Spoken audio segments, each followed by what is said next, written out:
Well, it's been a little while since I put a video of this federal project up, but as you can see, we've got most of it painted, most of it mounted, all the wiring in, all the plumbing in, and the cowl is completely ready to go, and the engine starts and runs.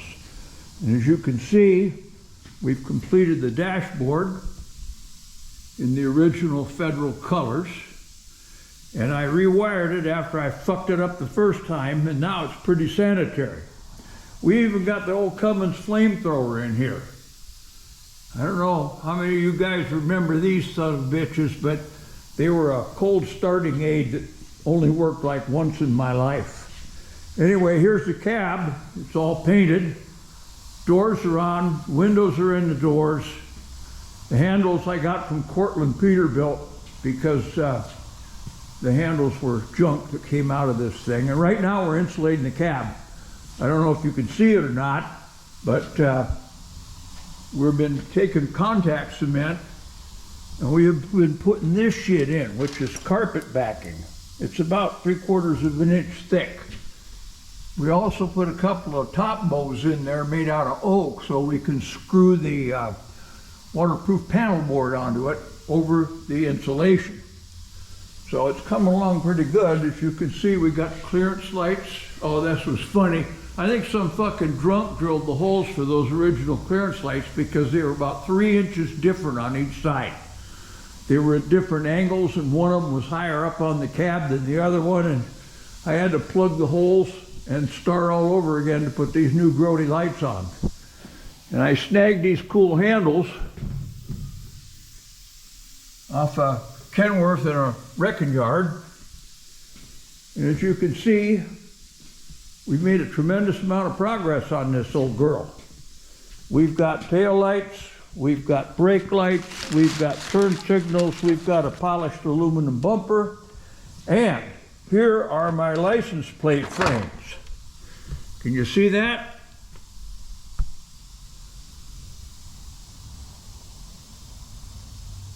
Daddy made me the Iron Frankenstein, and that's just about what this son of a bitch is. So, anyway, the next step after we finish insulating the cab is to join the cowling and the cab on the deck here, and then put them back onto the chassis and reconnect all this fucking plumbing and wiring. And as you can see, it's not a rat's nest. It's reasonably well laid out. And that's about all I got for you this time around, but just wanted to let you know we're getting awful close to making this thing go down the road under its own steam. So, bye now, and we'll check you later. Okay, folks, here's where we're up with the federal right now. As you can see, here's the chassis. And it's all ready to accept the cab. But we have to join the cowl, which is all wired up, got the dashboard in it, got all this spaghetti shit hanging out here that hooks up to the engine and the transmission and all this other shit. All the wiring and everything is already here. And we've just put this seal, which goes between the cab and the cowling.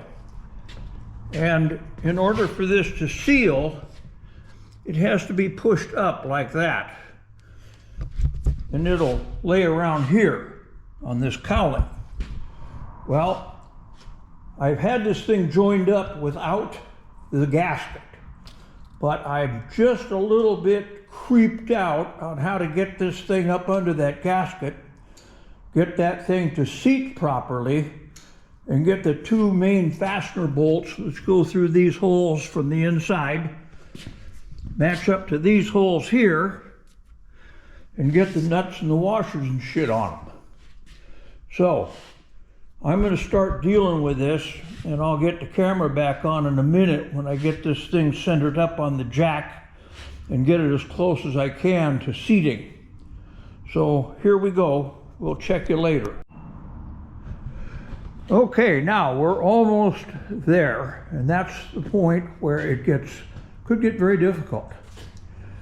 So I got this cowl on a skate, and I got the jack under the skate, and I got a strap around here to keep it from sneaking out of there on the bottom side. I got it to the point where it's in contact with the seal, but the seal is, you know, going inward instead of outward. So I'm going to have to get a putty knife or something and get under that sucker and make sure I can get it to the point where it starts to settle over the top of the hood instead of tuck under. And then I got to come up another 1.5 inches or so before I can start figuring out how to start those 4 bolts that basically hold this assembly together. So anyway, I'm going to be using some colorful language and enjoying myself here, probably wishing I had a helper, but nobody wants to help me, you know. I'm just an old asshole. Anyway, we'll get back to you when we get this thing attached. Well, it was a few minor pains in the ass, but we did manage to get this cowl up here and get it mounted to the cab.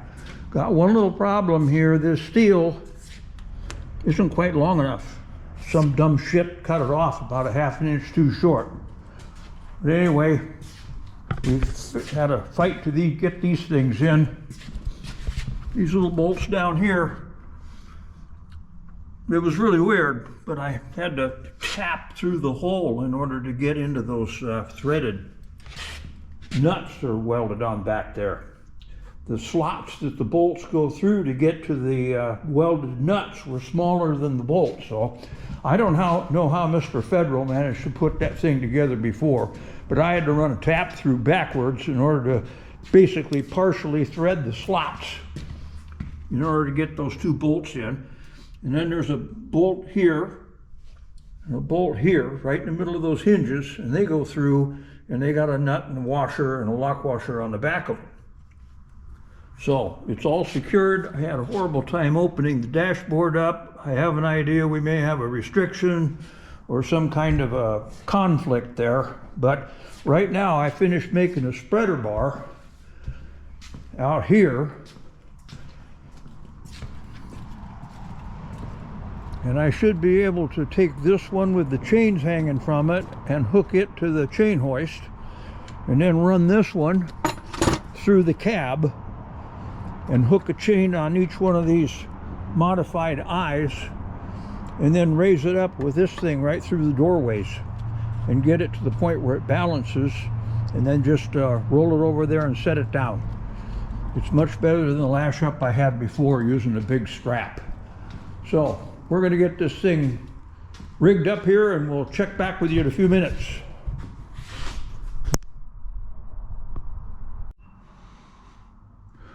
Okay, you can see we got the spreader bar in it. We got the cab pretty well balanced. It's up in the air.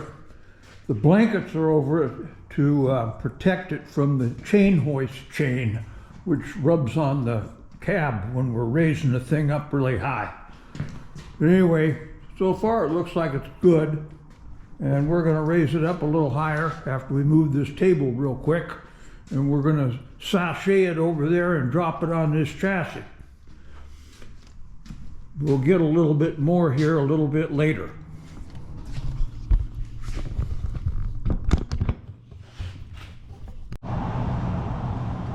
Okay folks, well, here's the Federal on its feet with the cab and the cowl mounted. I'm sorry I didn't get a chance to get a good flick of the body drop, but we picked it up with that chain hoist and the spreader bar you saw, and waltzed it right over here and set it down and put the cab mount bolts in place. And you can see now all I gotta do is build myself a cute little flatbed for it. I'm also going to reroute this exhaust, and I'm going to put a stack on the corner of the cab. And so that's the next operation, is finding a way to get a 90 out of that muffler, which I cannot move forward, and get it over to where it's going to put a stack on it.